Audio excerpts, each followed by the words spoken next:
મૃત્યુ આ શબ્દ સાંભળતા જ દરેક મનુષ્યના મનમાં એક જ પ્રશ્ન ઊભો થાય છે કે મૃત્યુ પછી શું થાય છે? શું આત્મા તરત જ શરીરને છોડે છે? શું યમદૂત આવે છે કે ભગવાનના ભક્ત માટે કંઈક અલગ જ વ્યવસ્થા હોય છે? આજે આપણે શાસ્ત્રો અને સ્વામિનારાયણ ભગવાનના ઉપદેશોના પ્રકાશમાં આ વિષયને સમજવાનો પ્રયત્ન કરીશું. ભક્તો, આ વિડિયો અંત સુધી જરૂર જોતા રહેજો, કારણ કે છેલ્લે એક એવી વાત જાણીશું કે જે કદાચ તમારા જીવનનો મૃત્યુ પ્રત્યેનો દ્રષ્ટિકોણ બદલી દેશે. જય સ્વામિનારાયણ.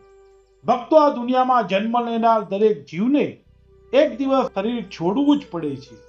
રાજા હોય કે ગરીબ, વિદ્વાન હોય કે સામાન્ય માણસ, મૃત્યુ કોઈની સાથે ભેદભાવ કરતું નથી. પરંતુ મૃત્યુ અંત નથી. શાસ્ત્રો જણાવે છે કે શરીર નાશ પામે છે, પરંતુ આત્મા તે ક્યારેય નાશ પામતો નથી. આત્મા પોતાની આગળની યાત્રા માટે શરીરનો ત્યાગ કરે છે.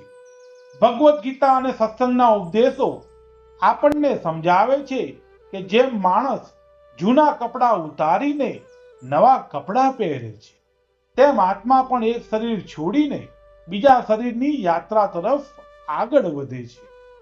ભક્તો, સ્વામિનારાયણ ભગવાને પોતાના ઉપદેશોમાં આત્માના કલ્યાણને સૌથી મોટું લક્ષ્ય ગણાવ્યું છે, કારણ કે શરીર થોડા સમયનું જ છે, પરંતુ આત્માની યાત્રા અનાદિ અને અનંત છે.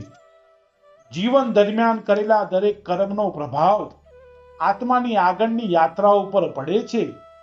તેથી જ સંતો હંમેશા સારા કર્મ, ભક્તિ અને ભગવાનના સ્મરણ પર ભાર મૂકે છે.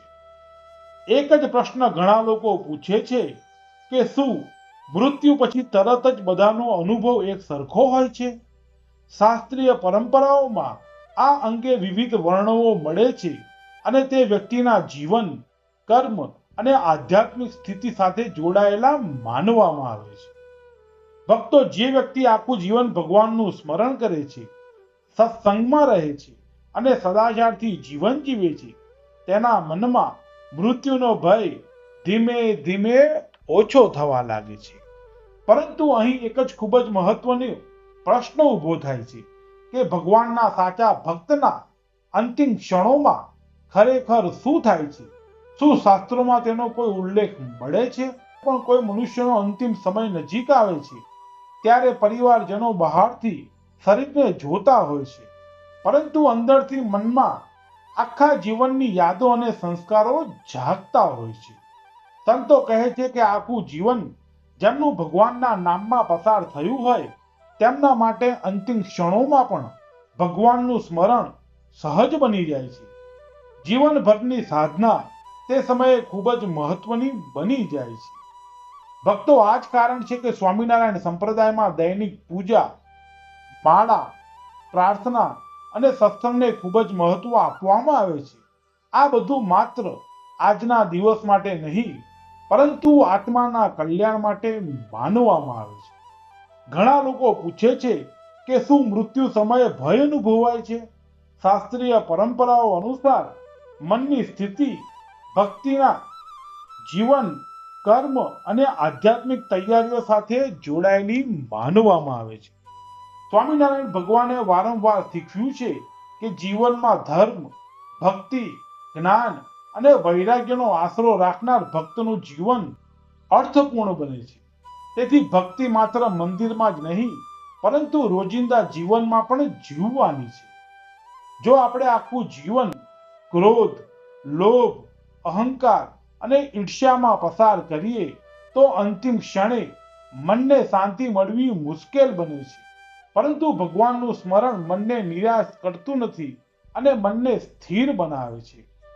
અહીં એક ખૂબ જ મહત્વનો પ્રશ્ન ઊભો થાય છે કે જો કોઈ વ્યક્તિએ જીવનમાં ઘણી ભૂલો કરી હોય તો શું તેને ભગવાનની કૃપા મળી શકે?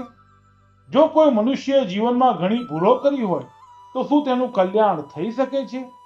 સ્વામિનારાયણ પરંપરામાં ભગવાનની કૃપા, સાચો પસ્તાવો અને જીવનમાં સદાચાર તરફનો નિષ્ઠાપૂર્વકનો પ્રયત્ન ખૂબ જ મહત્વનો માનવામાં આવે છે.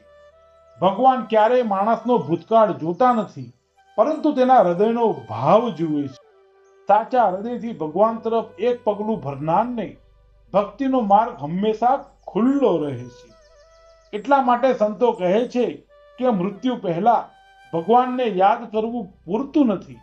આખું જીવન એવી રીતે જીવવું જોઈએ કે ભગવાનનું સ્મરણ તે સ્વાભાવિક બની જાય.